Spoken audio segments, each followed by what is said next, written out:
आपको UGC net 2024 जून में जो अपना पेपर हुआ है उसका पूरा सॉल्यूशन करवाऊंगी। ऑथेंटिक प्रूफ के साथ है, एक भी क्वेश्चन गाइड से या वहाँ से नहीं है, और मेरे हाथों से लिख के फिर आपको करवा रही हूँ। किस काव्य शास्त्री, 1 नंबर क्वेश्चन आया, देखो काव्य शास्त्र यूनिट है अपनी 3 नंबर, और उसमें से कितने क्वेश्चन आए हैं आप देख लो, 6 क्वेश्चन आए हैं। तो आपको अब आगे, अब दूसरी बार जब पेपर होगा तो 6 नंबर यूनिट को ध्यान, ये 3 नंबर यूनिट को ध्यान से पढ़ना है। देखो किस काव्य शास्त्री ने काव्यास्वादन की अंतिम स्थिति को भोजत्व कहा है, तो भोजत्व किसने कहा है, भट्टनायक ने। दूसरा है 13वीं शताब्दी के प्रमुख काव्य शास्त्री कौन है, जयदेव।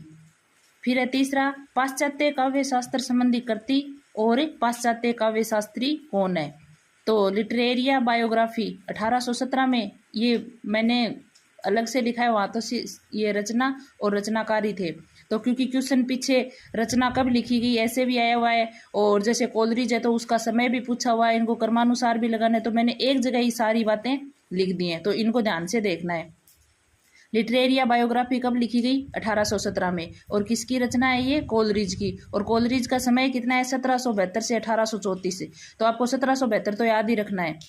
फिर दूसरा है द रेहेटोरिक्स, ये किसकी रचना है, अरस्तु की। तीसरा है द लिरिकल बेलेड्स 1798, यह है वर्ड्सवर्थ की, और वर्ड्सवर्थ का समय 1770 से 1850। फिर है प्रैक्टिकल क्रिटिसिज्म 1929 में, और रचना किसकी है, I.A. रिचर्ड की, और समय कितना है इसका, 1893 से 1779। अब देखो पीछे क्वेश्चन आया हुआ है, इन चारों को क्रम वाइज लगाइए, तो सबसे पहले जैसे 1770 में वर्ड्सवर्थ है, फिर ये कोलरिज है, और फिर रिचर्ड्स है, और अरस्तु तो आपको पता ही है, प्लेटो के शिष्य थे, तो प्लेटो के बाद अरस्तु ही आता है, तो इनका याद रखना जरूरी है। प्लेटो और अरस्तु तो अपने याद ही रहता है। फिर देखो आगे 4 नंबर क्वेश्चन है, अरस्तु के विरेचन सिद्धांत की तुलना किस भारतीय काव्य शास्त्री के सिद्धांत से की जाती है, तो अरस्तु की किससे की जाती है, अभिनवगुप्त से। क्वेश्चन इतना ही था, लेकिन अभिनवगुप्त का सिद्धांत कौन सा, ये भी मैंने साथ लिख दिया है, अभिव्यक्तिवाद। फिर क्योंकि अब की बार अभिनवगुप्त से पूछा, अगली बार पूछ ले किस सिद्धांत से है, तो अभिव्यक्तिवाद। फिर 5 नंबर क्वेश्चन है, किस जैन आचार्य को कलिकाल सर्वज्ञ के नाम से जाना जाता है, तो किसको जाना जाता है, हेमचंद्र को। अगला क्वेश्चन है, विज्ञान और कविता के संबंध में किस पाश्चात्य विचारक ने प्रमुखता से चर्चा की है। अब देखो इस क्वेश्चन पर थोड़ा डाउट है तो सही, लेकिन थोड़ा सा डाउट है कि इसमें ये रिचर्ड से आएगा या फिर कोलरिज आएगा, दोनों में कन्फ्यूजन है, तो ये अपन बाद में पूरा मिलेगा ना तब बताएंगे। फिर देखो आगे यूनिट 5 अपनी कविता है, और कविता से कितने क्वेश्चन आए हैं अब की बार, कविता से अब की बार बहुत ज़्यादा क्वेश्चन आए हैं, 15 क्वेश्चन आए हैं 5 नंबर यूनिट से। तो मैंने आपको कविता भी लिखी है, और जहाँ से लाइन आई है ना क्रम वाइज की, वो पूरी की पूरी पैरा भी वहाँ लिख दिया है आपके लिए। तो पहला क्वेश्चन देखो, कविता संग्रह को प्रथम प्रकाशन वर्ष के अनुसार पहले से बाद के क्रम में लगाइए, तो ये कविता संग्रह दिए हुए हैं, इसमें आपको क्रम वाइज लगाना है। तो चांद का मुंह टेढ़ा कब है, 1964 में, और दूसरा है फिर सुदामा प्रसाद पांडे, ये कब है, 1984। फिर तीसरा है नए इलाके में, ये कब है, 1996। चांद की वर्तनी 2006, पत्थर फेंक रहा हूँ 2010 में। तो ये अलग अलग दिया हुआ था पेपर में, मैंने आपको क्रम वाइज लगा के बताया है। फिर देखो 2 नंबर क्वेश्चन है, कविता और उनकी पंक्तियों का मिलान करना था, तो देखो ये मैंने आपको सिलेबस में बताई हुई थी कि इनकी कविताएं और पंक्तियां आती हैं, तो वैसे भी आपको संसद ये मिलान कर लेते तो भी मतलब सीधा ही है, मिलान में 1-2 भी आ रही थी तो आराम से क्वेश्चन हो जाता है। तो देखो नक्सलवाड़ी, इसमें क्या है, मुझे अपनी कविताओं के लिए दूसरे प्रजातंत्र की तलाश है, क्या कि मुझे अपनी कविताओं के लिए कौन से प्रजातंत्र की तलाश है, दूसरे प्रजातंत्र की। दूसरा है रोटी और संसद है, मेरे इसमें कौन सी पंक्तियां हैं, मेरे संसद की मौन है। और मोचीराम देखो, मेरे लिए हर आदमी एक जोड़ी जूता है, ये कविता की लाइनें हैं वहाँ बीच बीच में दी हुई। और 4 नंबर है अकाल दर्शन, तो मैं उस मुहावरे को समझ गया हूँ जो आज़ादी और गांधी के लिए गांधी के नाम पर चल रहा है, यानी अकाल दर्शन में कह रहा है कवि कि मैं उस मुहावरे को समझ गया हूँ जो आज़ादी और गांधी दर्शन के लिए चल रहा है। फिर देखो अब की बार ऐसे ये पद में जो ऊपर राग लिखे हुए होते हैं ना, वो वहां से क्वेश्चन आया है। तो देखो भ्रमर गीत सार के पद की प्रथम पंक्तियां दी हुई है और उसके ऊपर कौन सा राग उल्लेखित किया गया है, वो सब बातें दी हुई है। तो आपको देखो 4 तो पंक्तियां मिल रही हैं, इनको तो याद ही करना है, क्योंकि अगली बार आ जाएगा कि भ्रमर गीत में कौन सी है या सूरदास की कौन सी पंक्ति है। तो आपको अच्छे से इनको देखना है। अब देखो पहला है आयो घोष बड़ो व्यापारी, तो इस पे कौन सा राग है, राग काफी है। फिर दूसरा है आयो घोष आयो जोग सिखावन पांडे, आयो जोग सिखावन पांडे में क्या है, राग नट है। अब फिर तीसरा है हमारे हरी हारिल की लकड़ी, राग सारंग है। फिर चौथो है हम तो काने केली की बुखी, और इसमें कौन सा है, राग धनासरी। ये राग दिए हुए हैं और आपको इन राग को मैच करना था, अलग अलग दिया हुआ है, मैंने आपको क्रम वाइज लगा के ही बताया है। फिर देखो अगला, हरियोत जी द्वारा लिखित भूमिका के अनुसार प्रिय प्रवास का नाम पहले क्या रखना चाहते थे, तो पहले प्रिय प्रवास का नाम हरियोत जी ब्रजांगना विलाप रखना चाहते थे। फिर देखो 5 नंबर, फिर विकल है प्राण मेरे, महादेवी वर्मा की किस पुस्तक में पहली बार ये पंक्तियां संकलित हुई थी।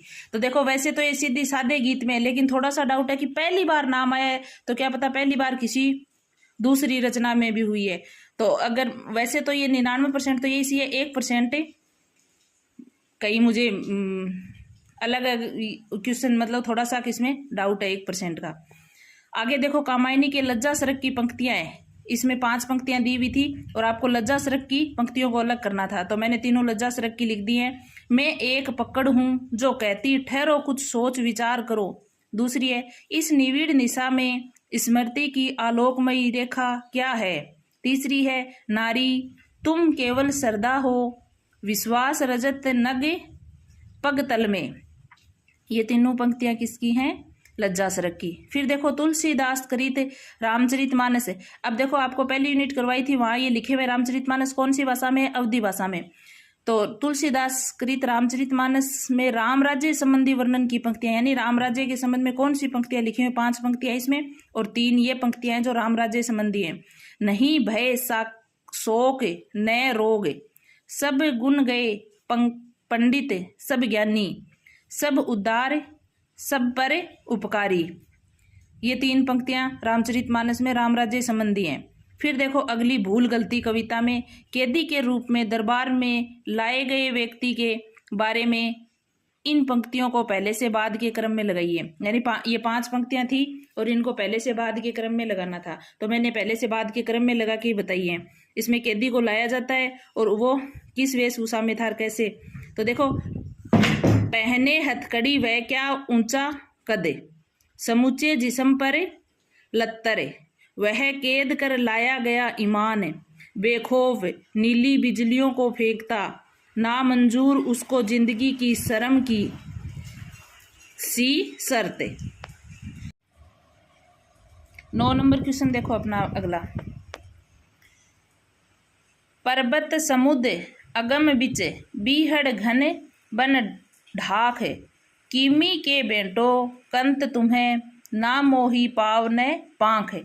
कवितांश जायसी की पद्मावत में नागमती वियोग खंड के किस मास के वर्णन के अंत में आया है, तो कौन से मास के, सावन मास के। इसमें 5 दिए हुए अगन मास आषाढ़ मास ऐसे, तो कौन से मास के अंत में आया है, सावन मास के अंत में। फिर अगला 10 नंबर क्वेश्चन है, अकाल और उसके बाद कविता में आए जीवों या वस्तुओं को कविता में आने के अनुसार पहले से बाद के क्रम में लगाना है। तो पहले क्या आएगा, चक्की आएगी, फिर कुतिया आएगी, फिर छिपकली आएगी, फिर चूहा आएगा और लास्ट में कोए आएंगे। अब देखो मैंने कविता की जो पंक्तियां है ना वो आपको यहीं लिख दिए हैं, क्या पता अगली बार कोई और बात पूछ ले। तो देखो कैसे कैसे है कि गश्त कौन कर रही थी और शिरकत कौन कर रहा था, ऐसे पूछ ले तो लिख ही दिए और याद करोगे तब आराम से याद भी हो जाएगी। कई दिनों तक चूल्हा रोया चाकी रही उदास, कई दिनों तक कानी कुतिया सोई उसके पास, कई दिनों तक लगी भीत पर छिपकलियों की गश्त, कई दिनों तक चूहों की भी हालत रही शिकस्त। अब देखो ये पंक्तियां, लेकिन इसका अर्थ है ना वो भी मैंने साथ में ही लिख दिया है यहाँ पे कि दाने आए घर के अंदर कई दिनों के बाद, धुआं उठा आंगन से ऊपर कई दिनों के बाद, चमक उठी घर भर की आंखें कई दिनों के बाद, कोए से खुजलाई पांखें कई दिनों के बाद। यानी अकाल पड़ गया था, उसके बाद जो बारिश हुई उसके बाद का वर्णन है इसमें। फिर देखो अगला, महादेवी वर्मा के किस निबंध संकलन का केंद्रीय विषय नारी स्त्री मुक्ति है? तो कौन सा निबंध है उसका? ये श्रृंखला की कड़ियां में स्त्री मुक्ति का विषय है।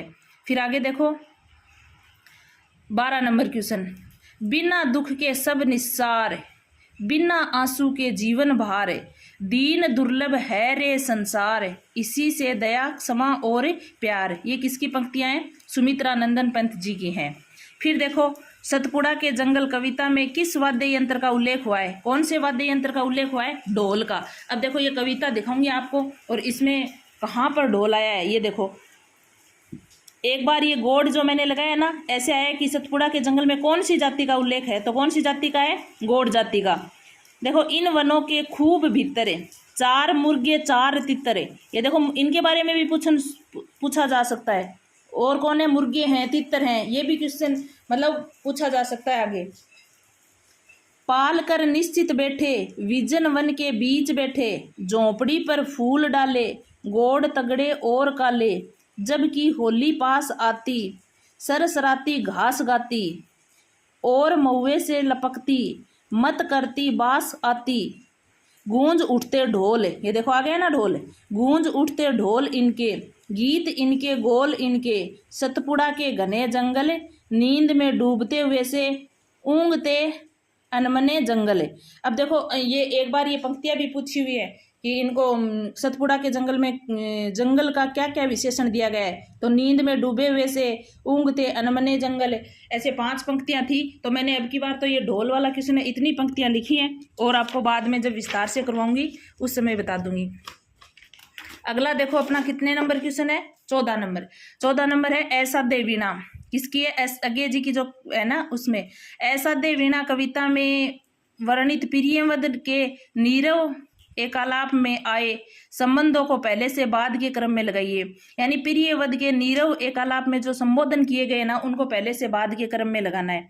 तो ओ विशाल तरु, ओ दीर्घ काय, ओ स्वर संभार, ओ रस पलावन, ओ शरणय, ऐसे क्रम वाइज मैंने लगा के आपको बताया है। वहां इधर उधर थे ये पेपर में। अब देखो 15 नंबर क्वेश्चन। 15 नंबर क्या है? स्रोत स्मृति से है। और स्रोत स्मृति निराला जी की है 1935 और 36 में। ये सिलेबस में आपको करवाया हुआ है पीछे, वहां देख लेना किसकी कौन सी रचना किसकी है, कब है, ये वहां से याद करना है आपको। बार बार यहाँ लिख लिख के याद करोगे ना तब ये से ज्यादा हो जाएगा। तो सिलेबस में सब कुछ दिया हुआ है और यहाँ वीडियो भी बनाया हुआ है, तो वहां जाके देख लेना आप। तो स्रोत स्मृति कविता के इन पंक्तियों को कविता में आने के क्रम को पहले से बाद के क्रम में लगाइए। अब देखो क्रम में कैसे, ये तो मैंने क्रम में लगा के बताइए, फिर आपको पूरी कविता लिखी है कहाँ कहाँ से है। तो पहले आएगा तेरा वह जीवन सिंधु तरण, मैं कवि हूँ पाया है प्रकाश, धन्य में पिता निरर्थक था, और भी फलित होगी वह छवि, दुख ही जीवन की कथा रही। अब देखो कविता ये रही। तो ये देखो 19 पर जो प्रथम चरण ये रहा, तेरा वह जीवन सिंधु तरण। और उधर देखो पहली क्रम 1 नंबर पे तेरा वह जीवन, ऐसे ही अपन ने लगाया। फिर तन्ने सी कर दरिक पात तरुण, जनक से जन्म की विदा अरुण, गीते मेरी तज रूप नाम, वर लिया अमर शाश्वत विराम, पूरे कर सुचित्र सैपर्याय। इसमें देखो ये ऐसे भी एक बार क्वेश्चन आया हुआ है कि निराला जी ने सरोज के लिए कौन कौन से विशेषणों का प्रयोग किया है। तो एक क्या है? सुचित्र। जीवन के अष्टाध्याय, चढ़ मृत्यु तरणी, कर तुरण चरण, कह पिते पूर्ण आलोक वर्ण, कहती हूँ मैं ये नहीं मरण, सरोज का ज्योति शरण तरण, ए शब्द अधरों का सुना भास। ये देखो दूसरी यहाँ है, मैं कवि हूँ पाया है प्रकाश, और वह देखो 2 नंबर पे अपनी लगाई हुई। फिर देखो आगे, मैंने कुछ अरहर रख रर निर्भर, ज्योति स्मरण के चरणों पर,